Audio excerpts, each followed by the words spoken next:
Hello and good afternoon to all my people. So today I wanted to give some tips on how to properly sit down your brand new client that you've never cut before. And if you do cut, you want to make sure you do it properly because you could already mess up from the beginning as soon as you sit them down. And with that being said, first things first, you always want to put this around.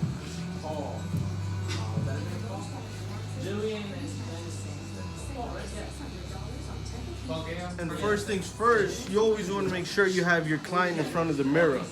You don't want to turn them around like that because if you turn him around and you start cutting his hair like that, he doesn't know what you're doing.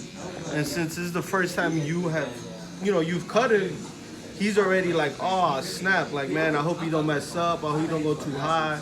Because us as people, we want to look the best we can be, and we put all our faiths into our barbers to make us look the best they can be.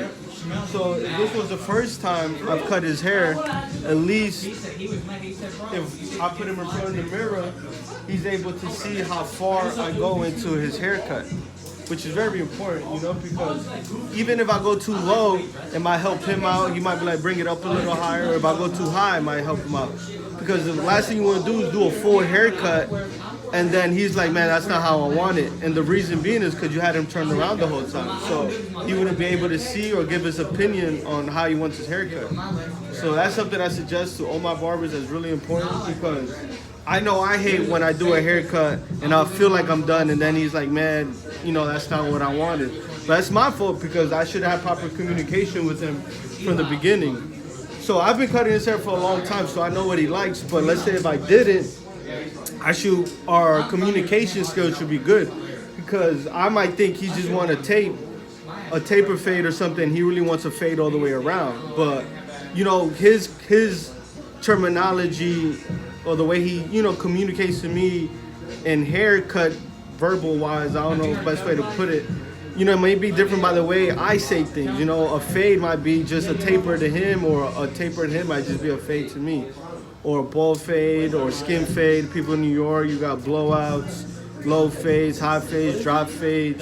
It's a mixture of of terms that we use for hair, and sometimes in different regions and different places they use different words. So I just feel like it's really important to always communicate and always have your client in front of the mirror, because last thing you want to do is have him uncomfortable the whole time and be like, man, I'm not feeling this, or I don't know what's going on. It makes it very uncomfortable, and he might not return. And us as barbers, we always need clientele that returns, and I feel that's really important, something I want to spread with all my people.